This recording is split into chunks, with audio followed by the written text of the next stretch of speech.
Non, mais c'est KO. Donc il montre les Pourquoi tu préfères écouter tout le temps mon clip ou pas même déjà? déjà. Tu vois le ciel en bleu. Le problème après ils vont également en province de déjà que le tabac. Quoi? Quoi? Mais tu fais pas de rime là? Mais justement, c'est KO. C'est KO. Parce que tu parles de punch. C'est KO, il fait des punch.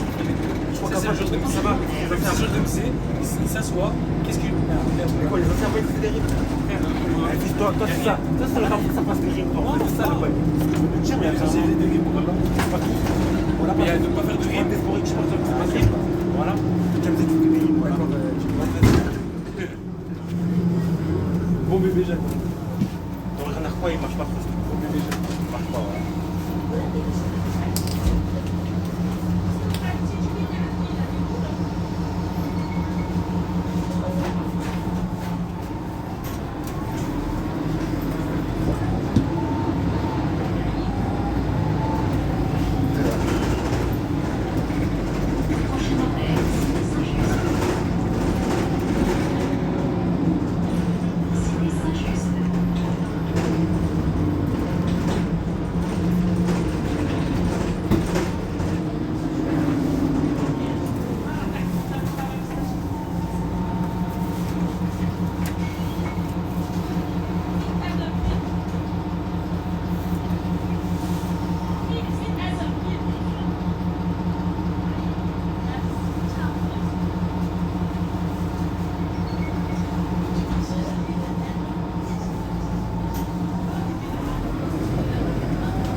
effectivement que cette demande sans sucre, c'est une attente importante de la part de vos clients.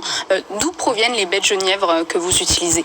Alors, elles proviennent d'Europe et on a un plan sur les baies de genièvre assez important puisque donc nous, on est une marque normande et en Normandie, on a replanté 500 plants de genévrier. Donc, ça met plus de temps à se développer ça met du temps, c'est la joie de la nature. Et donc, cette année, on va faire notre première récolte de genévrier. Mais vous n'êtes pas encore autosuffisant? Non, exactement. Mais c'est un gros projet de développement qu'on a. Alors Paolo Benassi, votre marque elle est présente dans 19 pays, 260 boutiques. Dans quelques semaines, le Bahreïn va se rajouter comme 20e contrée. Vous fonctionnez essentiellement par franchise. Quelle en est la part? Aujourd'hui, la franchise représente le 90% de nos boutiques. On a 10% sur des boutiques en propre que nous avons à Londres et à Paris. Votre première franchise, je crois que c'était en 2008, à Barcelone. Tout à fait. Dans quelle partie du monde aujourd'hui vous faites le plus de chiffre d'affaires? Aujourd'hui, la France représente notre premier marché. Ça représente environ 30% de notre chiffre d'affaires. Le deuxième pays, c'est les UK, suivi par le Royaume-Uni et suivi par les États-Unis. Ce sont les trois plus gros marchés. Et l'Espagne aussi, c'est quand même un marché très important. L'objectif, c'est 50 boutiques par an pour doubler de taille d'ici 2028. Oui. Vos gélatis, elles sont fabriquées à Orly aussi, alors pour l'export? Tout à fait. Nous, on a un seul centre de production qui se trouve effectivement à Orly. Et ça permet effectivement de maîtriser la qualité. C'est un vrai laboratoire où effectivement on produit et on distribue tous les glaces dans notre réseau qui part effectivement en Europe et outre-mer. C'est quoi les critères d'emplacement? L'emplacement, c'est très important parce qu'effectivement, il faut être au bon endroit au bon moment. Et donc, il faut des endroits qui sont passants, donc uniquement des emplacements numéro 1 où il y a beaucoup de passages l'après-midi, le soir, au moment où les gens d'habitude mangent leur glace. Donc, c'est toujours après un repas, donc c'est après le déjeuner, après le repas du soir. Et donc, des endroits très passants où il y a aussi des restaurants touristiques à côté des restaurants, à côté des shopping. Toujours avec un bon passage. Merci Paolo Benassi, Valérie Dusutter. On revient vers vous tout de suite. On va passer au focus de la semaine. Et cette semaine avec Mathieu Carion, on va parler de ce secteur, la glace, très intéressant. Et il faut tout d'abord distinguer deux grandes catégories. Oui, effectivement, Noémie, c'est un secteur qui est très intéressant. Déjà, il parle à tout le monde, puisqu'on le sait, voilà, on a 90% de la population qui est consommateur de glace. Donc, effectivement, ça résonne auprès de tous. Il y a deux grandes catégories. Il y a ce qu'on définit comme les fabricants industriels qui sont distribués dans les moyennes et grandes surfaces. Donc ça, c'est les marques qu'on connaît, les Extrême, Carte d'Or, Magnum ou autres. Et après, on a les artisans glaciers.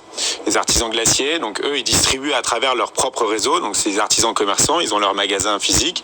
Donc évidemment, Amorino en fait partie à travers tout son réseau qui est important à travers le monde, mais d'autres acteurs, Agendas aussi a des réseaux en propre, ou Moustache, ou Bertillon, Barrac, il y en a pas mal.